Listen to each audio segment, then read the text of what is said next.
UP और बिहार में एक कहावत बड़ी मशहूर है, हड़बड़ी में ब्याह कनपट्टी में सिंदूर। यानी अगर आपने जल्दबाजी में कोई काम किया तो उसके नतीजे खराब हो सकते हैं। जी हाँ, कुछ ऐसा ही हुआ है। अखिलेश यादव ने आज एक चिट्ठी लिखी राहुल गांधी को और कहा कि आपका निमंत्रण मिला भारत जोड़ो यात्रा में शामिल होने के लिए और आपको हमारी तरफ से बहुत बहुत शुभकामनाएं।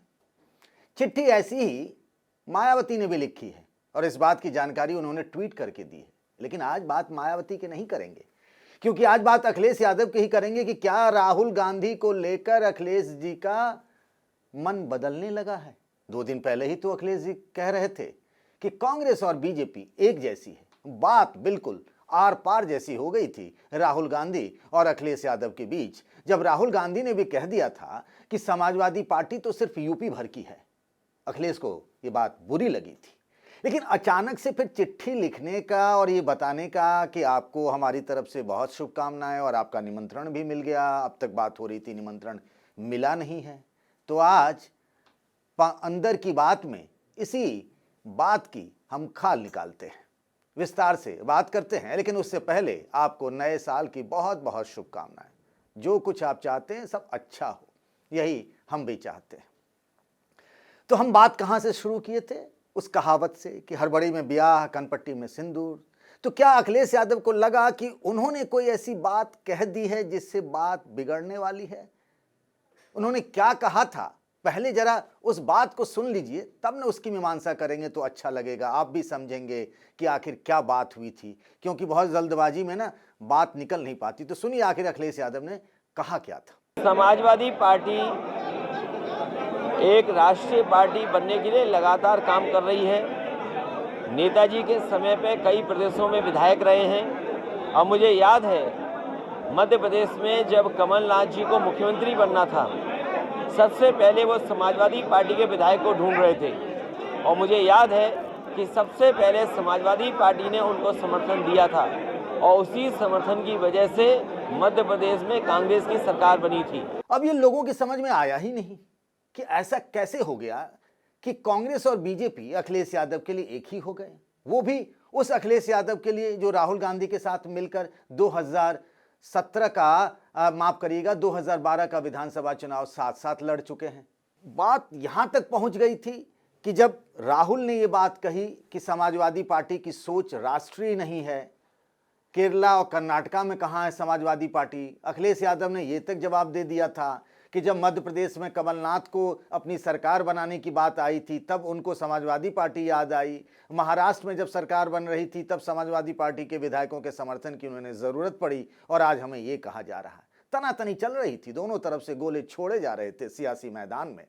लेकिन जब भारत जोड़ो यात्रा 3 तारीख को यूपी में प्रवेश कर रही है, हालांकि छोटी सी यात्रा है, 3 जिलों से होकर निकल जाएगी, उससे पहले कांग्रेस के कैंप से ये बात सामने आई थी कि राहुल गांधी ने खुद फोन किया है अखिलेश यादव को, मायावती को, जयंत चौधरी को, ओम प्रकाश राजभर को। हालांकि ये बात थी नहीं ऐसी जो हमें अखिलेश यादव के ऑफिस से पता चली है।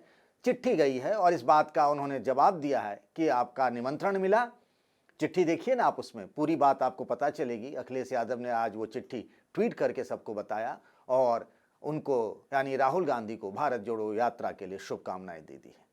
तो एक सवाल आप सबके मन में उठ रहा होगा, जो मेरे मन में भी उठ रहा है, कि आखिर ऐसा क्या हो गया कि अखिलेश यादव के मन बदलने लगे हैं राहुल गांधी को लेकर। कुछ लोग ये भी कहने लगे हैं कि क्या 2024 के लोकसभा चुनाव में कांग्रेस और समाजवादी पार्टी के बीच में कोई चुनावी तालमेल हो सकता है, गठबंधन हो सकता है। क्योंकि अखिलेश यादव के जिन लोगों से रिश्ते हैं, अच्छे रिश्ते तो कई तरह के होते हैं। एक कड़वाहट वाले भी रिश्ते होते हैं और एक मीठे मीठे वाले भी रिश्ते होते हैं। जो मीठे रिश्ते हैं उनमें से एक है नीतीश कुमार और तेजस्वी यादव। और बिहार वाली जो महागठबंधन की सरकार है उसमें कांग्रेस भी शामिल है। तेजस्वी यादव तो वैसे भी अखिलेश के रिश्तेदार हैं और नीतीश कुमार बार बार कहते रहे हैं कि भाई बिना कांग्रेस के विपक्षी एकता की बात नहीं हो सकती है। वो तो एक कदम और आगे चल गए जब कमलनाथ ने ये कहा, जो मध्य प्रदेश के पूर्व मुख्यमंत्री हैं, कांग्रेस के सीनियर लीडर कमलनाथ, उन्होंने जब ये बात कही कि 2024 में राहुल गांधी प्रधानमंत्री पद के विपक्ष की तरफ से उम्मीदवार होंगे, तो उन्होंने कहा, नीतीश कुमार ने कहा इसमें बुरा क्या है। पर क्या अखिलेश यादव राहुल गांधी के नेतृत्व को स्वीकार कर लेंगे? मैं आपको दावे के साथ कह सकता हूं, जो मुझे पता चला है, ऐसा नहीं होने वाला है। दरअसल अखिलेश यादव की ये जो नई चिट्ठी है वो एक तीर से दो निशाने वाली है। उनसे एक चूक तो हो गई जब उन्होंने कहा ये बात कि कांग्रेस और बीजेपी दोनों उनके लिए एक जैसी है, तो एक तरह का भ्रम फैला, क्योंकि अखिलेश यादव और राहुल गांधी यानी कांग्रेस और समाजवादी पार्टी की बुनियादी जो विचारधारा है उसमें से एक सेकुलरिज्म की बात आती है। और आज अगर कांग्रेस पार्टी यूपी में कमजोर हुई है तो उसकी वजह यह है कि उसका अपना जो बेस वोट था वो बिखर के दूसरी पार्टियों में चला गया। जो दलित, मुस्लिम और ब्राह्मण की बात कही जा रही है, जो उसके बेस वोट होते थे, ब्राह्मण चले गए बीजेपी में, दलित चली गई मायावती में, और जो मुस्लिम हैं वो मूलतः प्राइमरली अगर देखें तो उसका एक बड़ा तबका समाजवादी पार्टी के साथ हो चला। तो अखिलेश यादव को ये लगा कि ये बात उस वोट बैंक को, यानी हम मुस्लिम वोट बैंक की बात कह रहे हैं, उसको उतनी अच्छी नहीं लगी होगी। देखिए, ये बात भी सच है कि अखिलेश यादव के लिए कुछ तरीके से देखें तो बीजेपी और कांग्रेस एक जैसे हैं, और ये बात वो कई बार दूसरे तरीके से भी कहते रहे। हालांकि राहुल गांधी और अखिलेश यादव के रिश्ते अच्छे रहे हैं, लेकिन जब भी शुरुआत हुई है तो राहुल गांधी ने ही शुरुआत की है दूसरी तरफ से। एक बार उन्होंने, जब परिवारवाद की बात हो रही थी तो विदेश में उन्होंने अखिलेश यादव का जिक्र कर दिया था, तब भी अखिलेश यादव ने पलटकर जवाब दिया था। इस बार भी वही हुआ। 2022 के विधानसभा चुनाव में आपने देखा प्रियंका गांधी और अखिलेश यादव के रिश्ते तो बहुत अच्छे रहे हैं, लेकिन 2022 के विधानसभा चुनाव में जब पहली बार प्रियंका गांधी ने कहा कि जब सड़क पर संघर्ष की बात आती है बीजेपी के खिलाफ यूपी में तो सिर्फ कांग्रेस ही नजर आती है, लेकिन तब अखिलेश यादव ने पलटकर जवाब दिया था और उन्होंने तो ये तक कह दिया था कि कांग्रेस को तो 0 सीट मिलेगी। तो बात उस कड़वाहट तक चली गई थी।